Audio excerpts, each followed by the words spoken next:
everyone, welcome into the channel. Justin and I got an opportunity to hop aboard a last-minute Alaskan cruise on Princess Cruise Line this summer, so we jumped at it.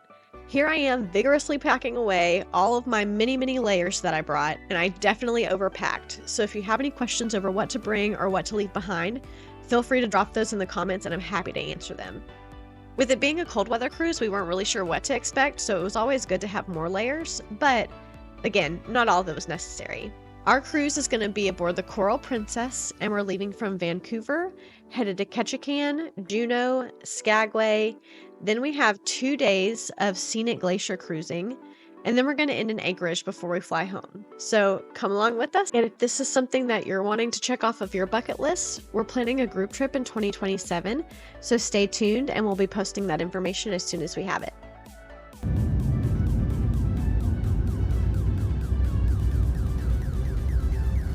After some flight delays and a late night, we finally made it to Vancouver. This is the view of the cruise terminal from our hotel. It was so beautiful and the weather was perfect. Hey everyone, Stacy and Justin with Ports and Resorts Travel. We are here on the Coral Princess in Vancouver, and we are about to set sail to go on a 7-day Alaska cruise. So we are super excited. You can probably see some beautiful mountains behind us. Isn't that gorgeous? So this is something very different than what we're used to. Normally we're Caribbean people, but we had an opportunity to hop on this ship kind of as a last minute thing. And so we're super excited to explore, the last frontier. Navigating the cruise terminal here in Vancouver was super easy. From the luggage handoff to getting checked in, everything ran really smoothly. Once we got on the boat, we went to our muster station, did our check-in, all the things that we're supposed to do before we started exploring the ship a little bit. Our muster station was actually the Princess Theater, so we took a peek inside the theater. This is where all the main shows are going to take place, as well as the naturalist and any other guest speakers that they may have coming on board. Right outside the Princess Theater is the Wheelhouse Bar. This is a great little spot to hang out. It's very nautical themed. If you look in the hallway kind of outside, they've got all these pictures of old ships and different sailors. This is just a great spot to come listen to live music, have a drink, and just spend a little bit of time with your friends. We started our embarkation process around 11 o'clock, so by the time that we got checked into our muster station and all of that kind of stuff, we realized we were starting to get hungry. So we headed on up to the buffet, Horizon Court, and snagged something to eat. This is a really good buffet. It's got a lot of variety. It also caters to different dietary restrictions. So if you're vegan or vegetarian or gluten or have anything like that that you need to worry about, they're very accommodating. They have special stations for that. And if you don't see what you need, just ask a crew member and they are more than happy to accommodate you. One of my favorite parts about Horizon Court was, unlike a lot of ships that have their buffets in the back, this one was at the front of the ship. So anytime that you were up here, you had incredible views. It was like you were able to see what the captain was seeing and everything in front of us. And so I thought that that was a really nice touch compared to being in the aft of the ship where you're just kind of seeing the wake, which is also a great view. But in Alaska, it's a little different. You want to see all the mountains and everything. So this setup worked really well.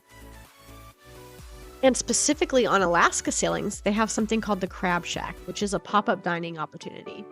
Now let's go check out our room.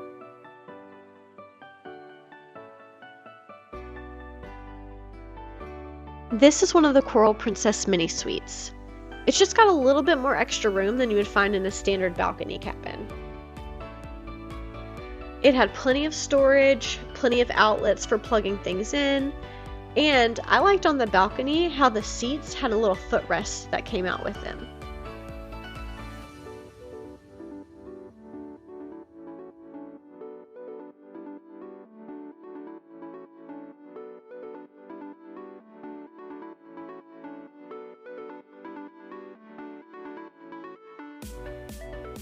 It had tons of spots to put clothes, which was perfect since I overpacked.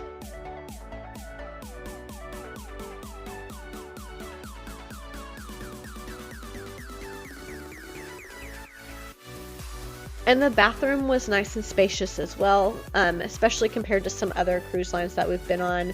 we felt like we had plenty of room in this bathroom.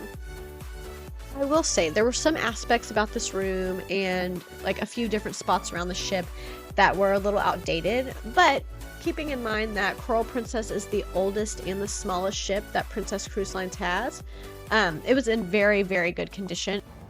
Should have been. Look at all this floor space. So We much. do aerobics in here. So many activities. Do step class. It's making my head spin. How many activities we can do? Play armament. All right, so muster station check-in, check.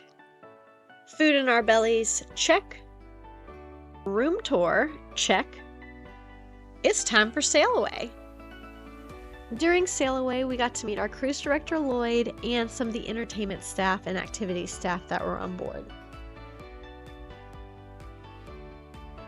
They talked with us a little bit about the amazing things that we're going to be seeing on this trip, and then just got the party started with some music and some dancing.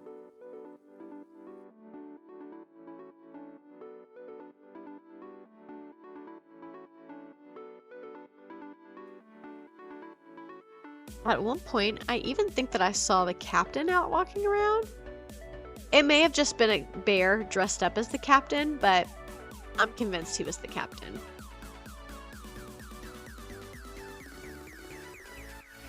Now let's start this adventure and sail on out of the port of Vancouver.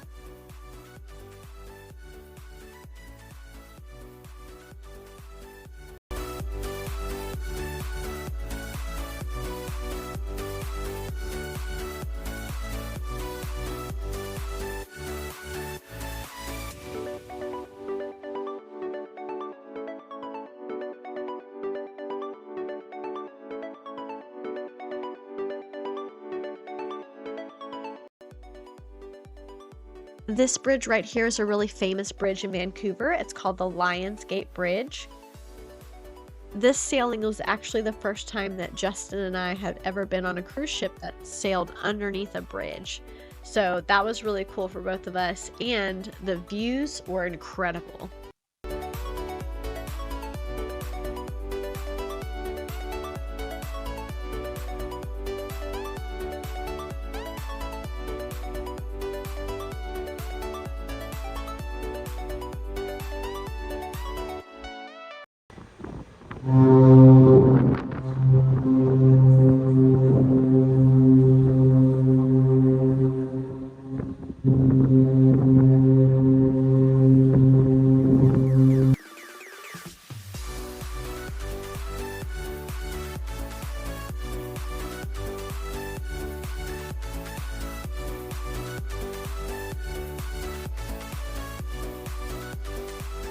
We hung out on our balcony for a little bit as we finished sailing out of the port of Vancouver, and then we headed back inside to explore the ship a little bit more. Here's a little footage of the atrium, which I thought was very nice and looked very classic when you think about cruise ship sailings. But again, that makes sense because Coral Princess is the oldest ship in the fleet. This is us making our way towards the back of the ship. They've got some shopping along the way. They also have the casino right over here to the right and International Cafe. International Cafe is a good spot to get a nice coffee. It's also open 24 hours and they've got like little snacks and little desserts there as well. We definitely visited the coffee shop quite a few times on our trip, whether it was for coffee or hot chocolate. Right here's the photo studio in case you wanted to get any pictures done while you were on the ship. And then along the right here is the Explorer's Lounge. This is another bar and place to hang out, similar to Wheelhouse, but they do a lot of like informationals here as well. So the day that they did Glacier Bay National Park, the morning session that they had from the National Park Rangers actually took place here in Explorer's Lounge.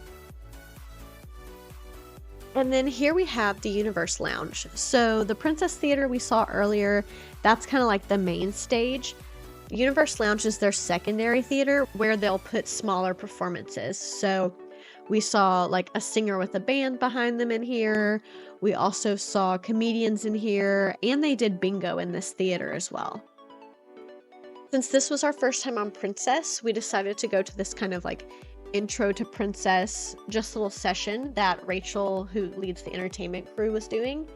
It was super helpful for us, and it just kind of gave us a little bit more insight into like how our medallions work and different things to do around the ship that we maybe weren't as quite familiar with since we hadn't sailed on Princess before.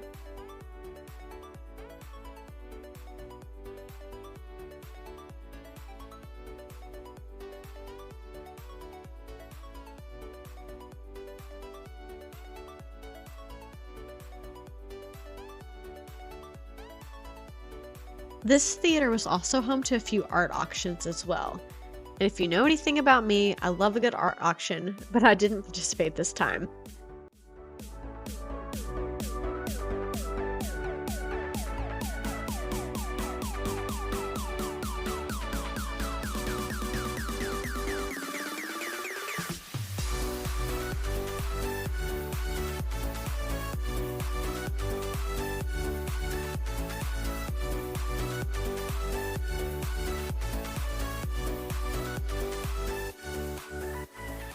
As we continued checking out the ship, we actually made our way towards the back to see the fitness center and the spa. The fitness center had two different spots to it. They had this first section where they did like group fitness classes. And then on the other side is where they had like the normal workout equipment. So like your treadmills and your bikes and your weights and different things like that.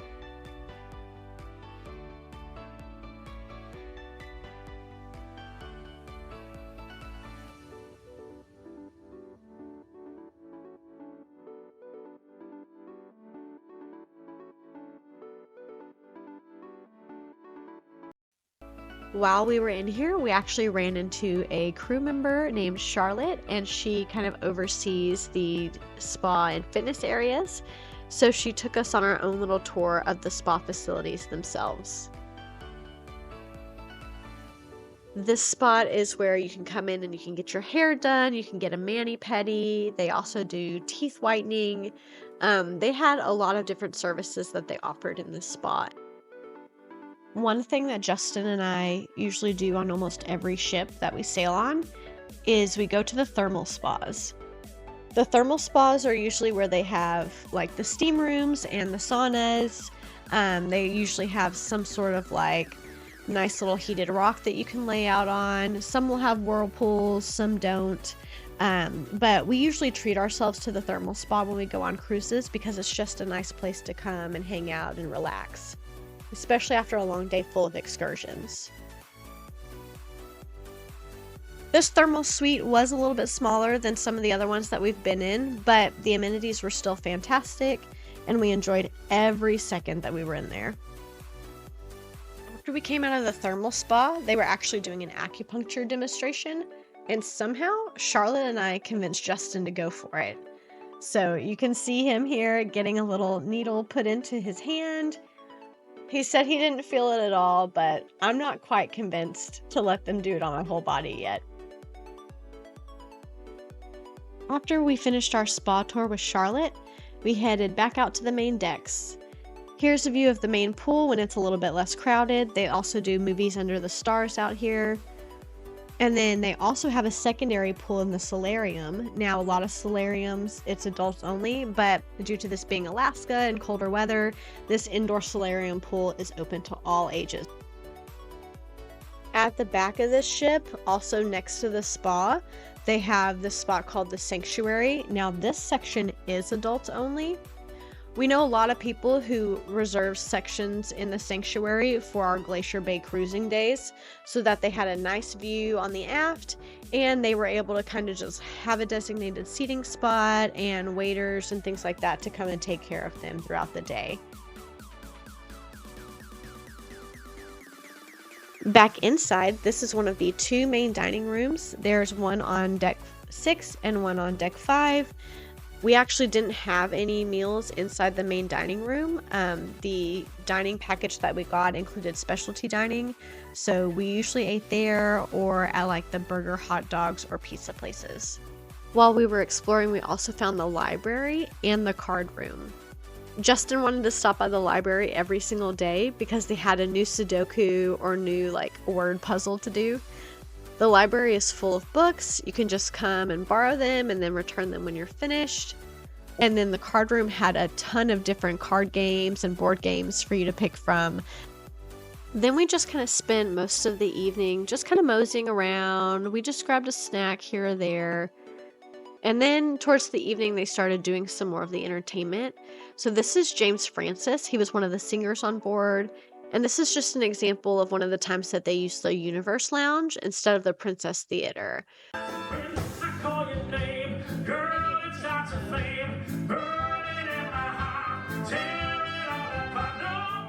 Okay, I know you're not going to believe me, but this was almost 11 p.m. at night. So when they say Land of the Midnight Sun, they mean it. It was time for us to go to bed so we could start our next day at sea. Good morning, everyone. Morning! We are sailing. It's a sea day today, so we don't expect it, to see too much as far as like on the ocean itself. But if you want to take a look, here's kind of what our view is. But yeah, so tomorrow we stop in Ketchikan. So I think you'll see some of the videos that we took a little bit today. We saw a naturalist this morning. We're going to go back and see her talk about whales in a little bit. Yes. And they kind of told us that we may see, I don't know, what did they say? Some puppies. Some puppies. So I we don't may- think that's today though. I think that may be on our Skagway day maybe. Maybe I just want it to be today so bad. So, Yes. but, Same. but yeah, just keep following along with us. We're really enjoying this trip. Again, just remember, we're going to be booking this again in 2027. So if you're interested in doing a trip like this, hit us up at Portsmouth Resorts Travel. We'd love to have you join our group. If you can't tell, it is a little cold today, so we just grabbed a coffee before we go back inside and watch the whales. But yeah, just stay tuned and come along with our adventure. See y'all soon. So one of the reasons that we chose Princess Cruise Lines to sail Alaska is that they bring on naturalists and different guests on board to give you some insight into what you're going to experience while you're in Alaska. This is Kathy Slamp. She is actually from Texas, and her family drove all the way to Alaska when she was a little girl. So she had a lot of information on just Alaska and the culture and was very entertaining. After Kathy's presentation over Alaska, we stopped to get a coffee before we headed back to her second morning presentation over the Alaskan wildlife that we were going to see. We learned all about different types of seals and otters, but the highlight was the whales. We learned about both humpback whales and orcas, and I think that we were most excited about this because on our Juneau day, we have a whale watching excursion, so she kind of told us some of the things to look out for when we're trying to spot them from the boats.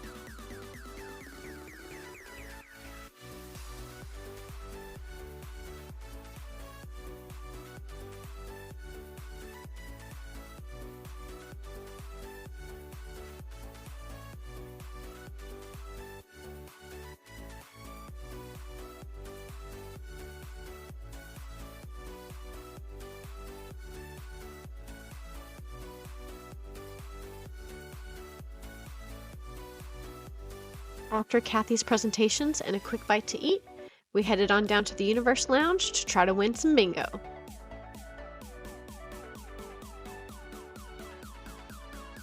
Pull 2457. Yes, please. Let's take a look. And it's a good claim of bingo! Walking back through the ship, we stumbled across the atrium and what appears to be a pig race. We're not really sure what that was all about, but they looked to be having a good time. Now this next guest was somebody I was really excited to see. I'd grown up watching Deadliest Catch, so when I found out that they were going to have a former crew member on board to talk to us, I was super excited. This is Andy Pittard. I wanted captain. 2 reasons. He gets paid more. Chicks dig the captain. That's simple. Only way you're going to get that opportunity, somebody's going to give you their investment.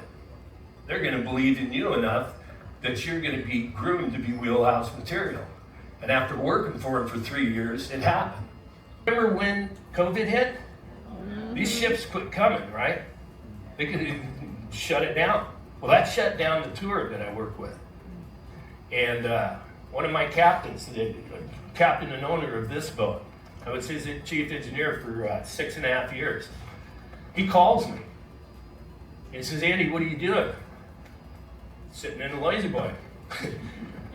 No, I mean, what are you doing? I heard the tour shut down. Yeah, I haven't figured it out yet. It's all kind of new. He says, okay, well, here's the thing. I'm taking the Trailblazer this year. It's actually been on the show, I think. I'm taking the Trailblazer and I need an engineer. I'm like, that's cool. Good luck. And he goes, no. I'll start out in here, Kodiak, whatever, you get to Dutch, and then you end up all the way out here, and you're 20 years old, and you're on what you think is an invincible boat, and the thing gets laid on its side. I haven't changed a bit, have I? Guys, I don't know who puts this stuff here. Okay, this is what we dream about as fishermen. You know, back then we were probably getting $1.75 a pound. Folks, to get come up with, it was such a small boat and we were getting so beat up. Now, what this does brings me to the fact that I'm chief engineer on this boat today, the Aleutian Ballad. Hearing how passionate Andy is about what he does in Alaska itself set a really good tone for everything else that we were going to be doing the rest of the week. After that, we enjoyed the rest of our day at sea, grabbed a bite to eat, watched a movie on the deck, and got ready for our first full day in Alaska. Catch a can, here we come!